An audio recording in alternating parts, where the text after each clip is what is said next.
Any further amendments? For what purpose does the gentleman from Texas rise? Mr. Chairman, I have an amendment at the desk. Clerk will designate the amendment. Amendment number 10, printed in the congressional record, offered by Mr. Paul of Texas. Gentleman is recognized for 5 minutes. Mr. Chairman, my amendment is very simple and clear. It's to strike the funds for UNESCO.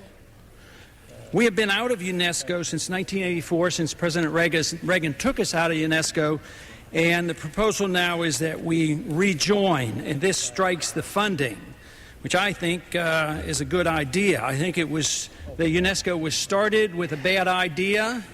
It became very corrupted, and it was almost unanimous that we get out of UNESCO in 1984, and actually I see no reason for us to rejoin.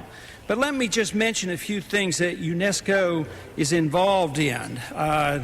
They come across, or did come across when we were in there, as being very anti-American and certainly anti-freedom and certainly anti-First Amendment.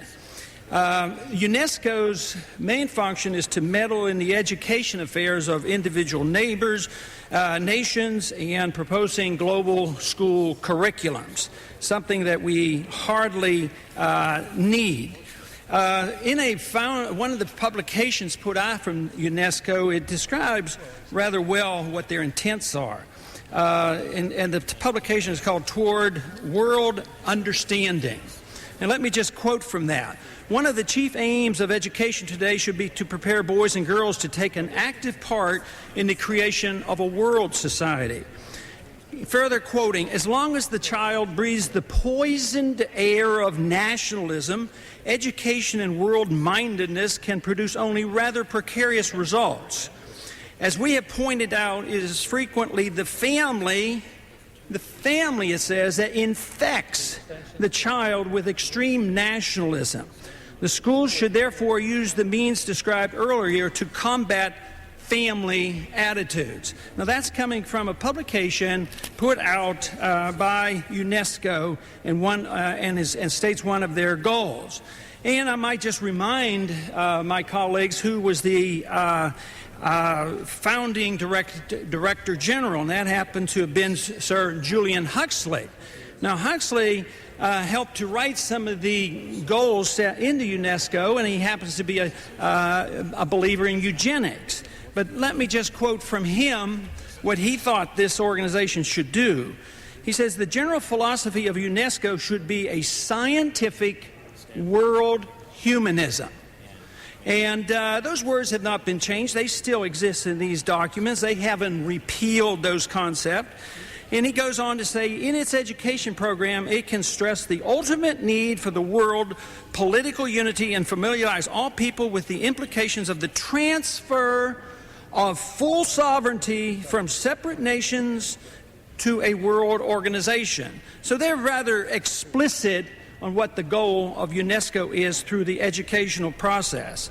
It is also to help the emergence of a single world culture. Even though it's quite true that any radical eugenic policy couldn't be passed now, they say in time the world will become ready for it. So I warn my colleagues about rejoining UNESCO, believing very sincerely that it's not in our interest. It costs us a lot of money. It doesn't represent the goals and the culture and the beliefs of Americans. And we did get out because it represented us badly. And here we are about to get back into UNESCO. And I would like to pause now and reserve the balance of my time. Reserves. Gentleman from Virginia. Thank you, Mr. Chairman. Mr. Chairman, I rise in opposition to the gentleman's amendment.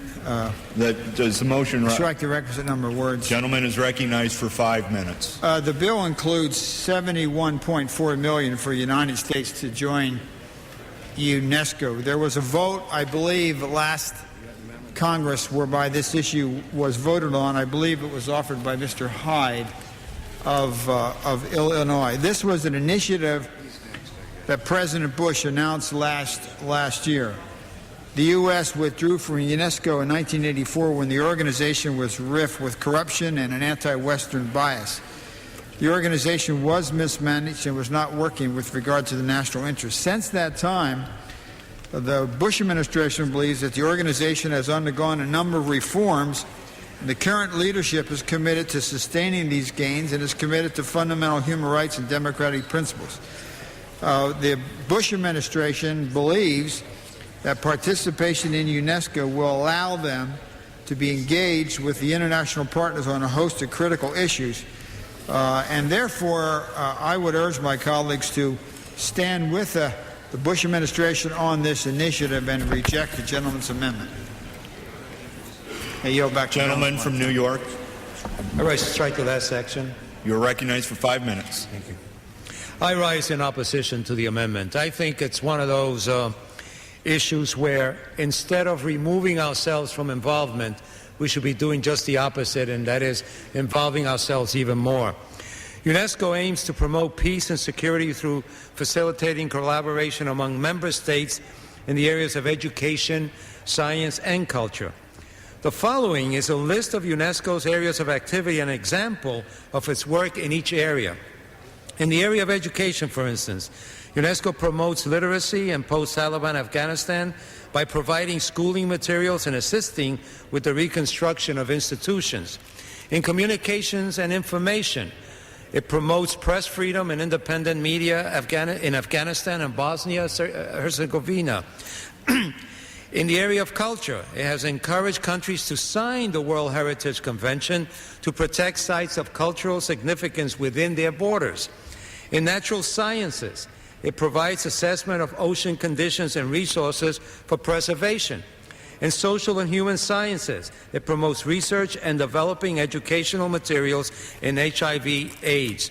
So many different organizations throughout the world, from the arts to scholars, through religious organizations, support our involvement in UNESCO again. The President has made a crucial first step toward U.S. re-entry of UNESCO by including $71 million for U.S. dues in his 04 budget request. The State Department authorization bill currently authorizes this request as such sums as may be necessary to pay U.S. dues to UNESCO. Now, not only will this allow us this involvement, but my understanding is that by doing it now, we get a seat on the board, which then would allow us to move programs and behavior in UNESCO to our liking and to our needs. So I rise in support of Mr. Wolf's comments, of the President's request and desire to re-enter UNESCO, and in opposition to the amendment. Gentleman from California. I rise For what to purpose strike do the last word. you recognize for 5 minutes? Mr. Chairman, I strongly oppose this attempt to overturn the President's decision to return the United States to membership in UNESCO. The gentleman from Texas, Mr. Paul, offered a similar amendment during the markup of this year's State Department authorization bill in the International Relations Committee. In an overwhelming bipartisan vote, his amendment was rejected, and last week the whole House voted resoundingly in favor of authorizing full funding to support U.S. entry when the state bill was passed. I strongly agree with President Bush that our re-entry will support UNESCO's mission to advance human rights, tolerance, and learning. Our national decision to rejoin UNESCO reflects our understanding in the Congress and in the administration that UNESCO has a critical role to advance U.S. foreign policy goals, such as facilitating the rewriting of educational materials to remove passages that incite racial hatred, violence, and intolerance.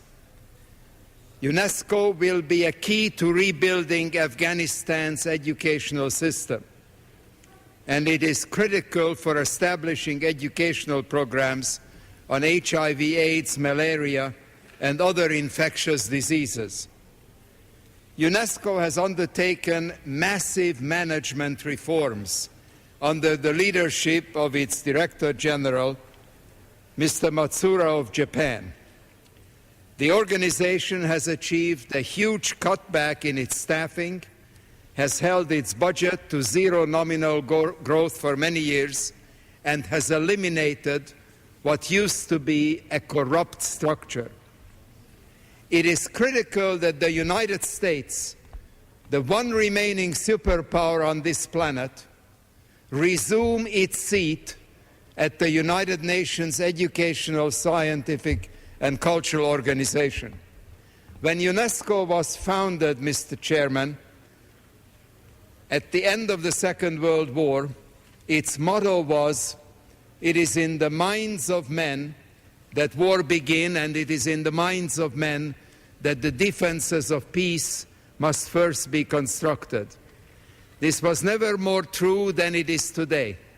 After a 20-year absence, we have now gotten consensus in the House, in the Senate, and with this administration that the time is now the right time to rejoin UNESCO.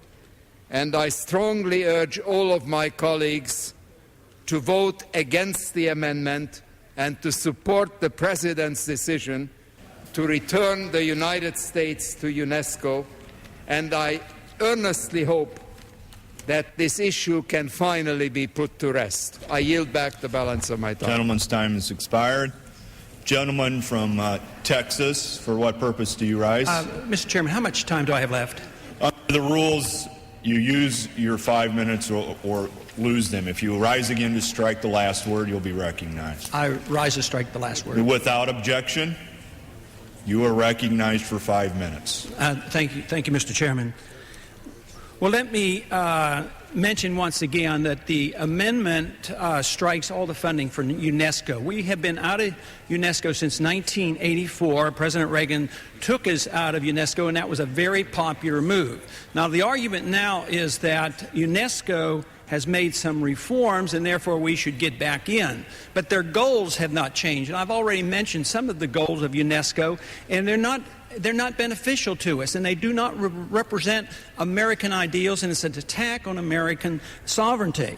But during these 18 years since we've been out of UNESCO, it's only been the last year or two where they have talked about reform. So over all these years, there's been nothing done. But more importantly, it's the goals of UNESCO. For instance, UNESCO's position on international taxation is that they would like to impose an international tax. Now, if that's what the people want, if that's what the Congress wants, then you vote against my amendment. But if you think it's a bad idea for the UN and UNESCO to be leveling a worldwide tax, then I guess you vote against my amendment. But I don't think the American people want that. I think the American people don't want to sacrifice their sovereignty, and they would like not to have the United Nations and UNESCO interfering in our curriculums. We have enough problems ourselves here to allow our states and our local community to manage their schools with the interference of the federal government. But now here we're talking about an international organization designing a curriculum for our schools. And their goals are not American. Their goals are internationalist. I quoted just a little while ago from one of their pamphlets that says that they don't even believe in nationalism, that it was a bad thing, that it was a result of families teaching children bad things to believe in nationalism. And I don't believe that. I haven't come around to that belief. And being a member in a world community does not mean you have to sacrifice your sovereignty. Being a member of a world community means that we should get along with people, that we shouldn't be fighting with people, we should be trading with people. But that doesn't imply the necessity of having an international government. And this is what is implied here. Not only in the United Nations, in this day and age, we go to war under UN resolutions, but here our children are going to war with the education system by the United Nations dictating to us educational standards. But they do other things as well. UNESCO, for instance, has been fully supportive of the United Nations Population Fund in its assistance to China's brutal coercive population control program. That's part of UNESCO. And I don't believe the majority of the members of Congress really believe that's a good expenditure. And you can't control the money once it gets there. Believe me, we send the money, we send larger amount of money than anybody else, we lose control of it, and they do these things that I think are illegitimate as far as our Constitution is concerned. UNESCO has designated already 47 UN biosphere reserves in the United States covering more than 70 million acres without congressional consultation. This project has led to the confiscation of private lands and restrictions because we do go along with the restrictions. It's something somewhat like following WTO mandates. They come back with regulations and mandates, and we accommodate them by rewriting our tax laws. In the same way, they're moving in. This radical environmentalism comes from UNESCO, and it filters into our grade schools as well as our kindergartens. And UNESCO effectively bypasses congressional authority to manage federal lands, including places like the Everglades, and management policy, and it's done without congressional approval. UNESCO's World Heritage Convention has taken treasured American public monuments to be designated World Heritage Sites. This is a movement away from the concept of national sovereignty. This means that there will not be control by the American people through their representative. That makes every single one of us less significant, not only in the issue of war, but now in the issue of schools and taxation. Yes, it moves slowly. It's not overwhelming. We still have a lot of control, but we lose it gradually. And we do know that even those who objected to the war in Iraq would have been quite happy if only United Nations would have given the sanctions and the resolutions that permitted us to do this. I don't like that kind of a world. I happen to believe that the only oath of office I take is the oath to this Constitution, and this does not conform. The question is on the amendment. All those in favor say aye. All those opposed say nay. In the opinion of the chair, the nays have it. Mr. Chairman. Gentleman from Texas. I ask for a recorded vote. Gentleman asks for a recorded vote. Pursuant to Clause 6 of Rule 18, further proceedings on the amendment offered by the gentleman from Texas will be postponed.